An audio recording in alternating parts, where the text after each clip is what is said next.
Em 1135, a morte do rei Henrique I da Inglaterra lançou o reino em uma guerra civil, sendo que alguns meses antes havia ocorrido um eclipse solar. Isso acabou marcando o imaginário de algumas pessoas como se eclipses fossem presságios de morte e má sorte. Em 1997, outro evento astronômico foi ligado a mortes. Durante a passagem do cometa Hale-Bopp, 39 membros da seita Heaven's Gate cometeram suicídio, pois o líder da seita disse que a Terra estaria passando por uma grande transformação e essa era a única forma de evacuar o planeta e ser levado por OVNIs. Eu sou o professor Daniel, sejam bem-vindos ao meu canal Só 10 Minutos e hoje eu vou te mostrar como algumas crenças surgem na sociedade humana.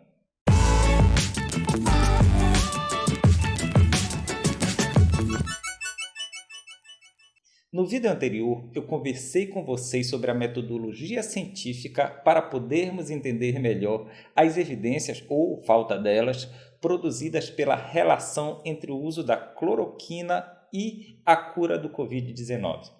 Então, algumas pessoas, após assistirem o vídeo, relataram ter feito uso do medicamento e terem sido curadas.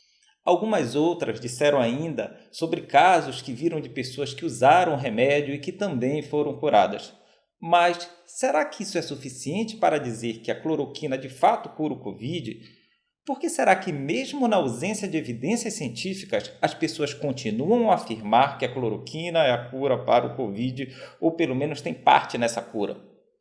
Em 1948, o psicólogo Skinner fez um experimento em que ele apresentava alimentos para pombos, sempre em tempos específicos, por exemplo, de 5 em 5 segundos.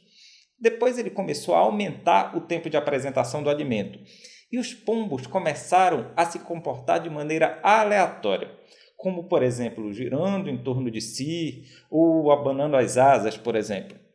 Sendo que algumas das vezes que estavam fazendo isso, por coincidência, o alimento era apresentado ao pombo.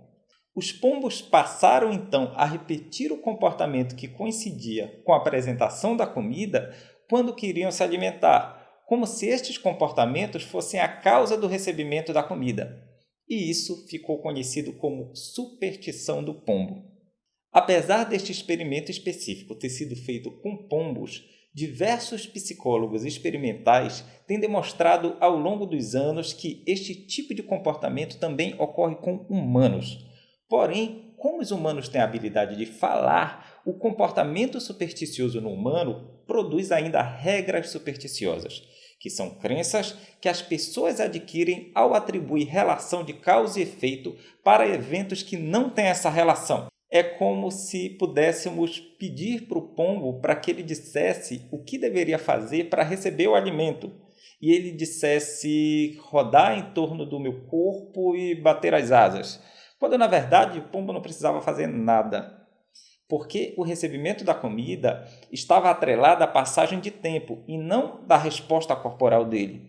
Dessa forma, um ponto importante para entendermos o que diferencia a superstição humana da animal é que, no caso do pombo, ao menos eventualmente, o comportamento de girar e bater as asas precisava ser reforçado pela apresentação da comida, para continuar acontecendo.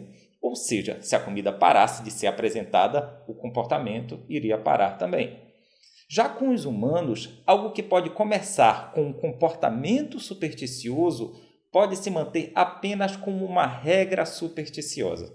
Por exemplo, se o comportamento supersticioso ocorresse nos humanos da mesma forma que nos pombos, apenas aqueles que tiveram Covid-19 e fizeram uso da cloroquina e se curaram poderiam atribuir a cura ao remédio, ainda que de forma supersticiosa, ou seja, sem evidências da relação causal entre as duas coisas, tomar cloroquina e ser curado do Covid.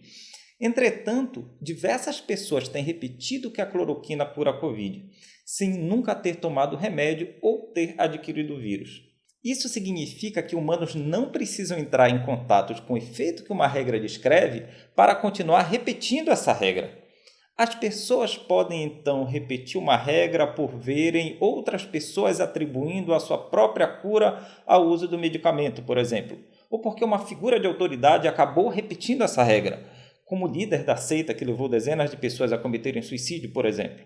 Dessa maneira, um conjunto de crenças pode guiar o comportamento de um grupo, que atribui relações causais entre efeitos que, na verdade, eram apenas coincidentes, eventos que não causaram um ao outro, mas que apenas ocorreram ao mesmo tempo, ou seguidos um do outro, como os ingleses fizeram com o eclipse e os maus presságios.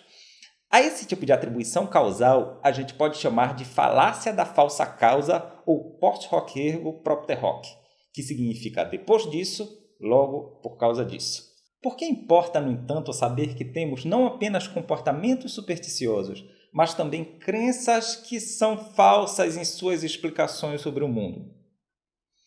Embora várias superstições que a gente conheça atualmente sejam inofensivas, como não deixar a sandália virada para a mãe não morrer, ou não quebrar espelho, pois traz 7 anos de azar, ou fazer pedido para a estrela cadente, existem exemplos históricos muito ruins, que são relacionados ao problema da falsa causa. A civilização asteca, por exemplo, acreditava que precisava realizar sacrifícios humanos para que o sol continuasse brilhando. No momento, essa falácia, que tem um nome parecido com a magia do Harry Potter, pode estar envolvida na criação e na manutenção de uma crença supersticiosa moderna durante a pandemia do Covid-19, que é a de que várias coisas sem eficácia comprovada curam Covid.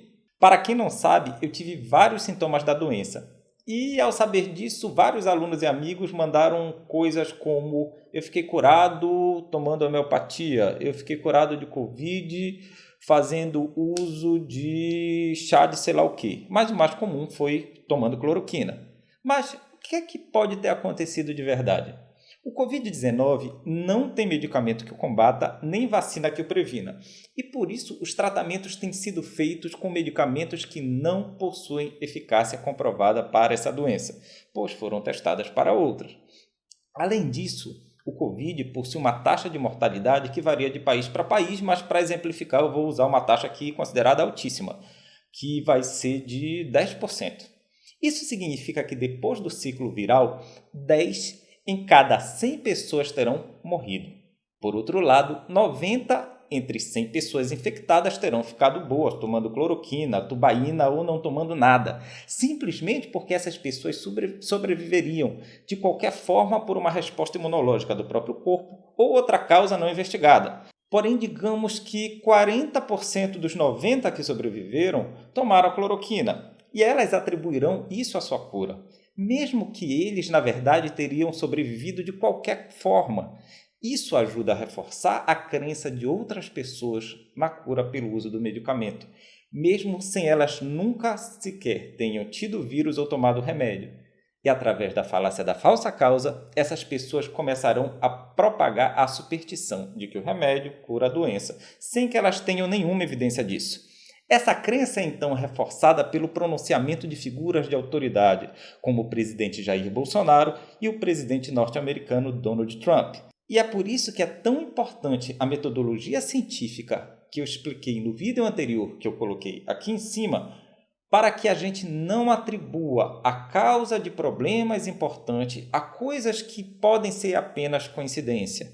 Isso mostra também porque você não pode usar a sua experiência pessoal como comprovação científica, já que nossa experiência pode ser tão supersticiosa como a dos pombos. E nossas crenças podem estar embasadas em regras falsas. Eu espero que vocês tenham entendido. Muito obrigado. Deem um like no vídeo, assinem o canal e até a próxima. Valeu, pessoal!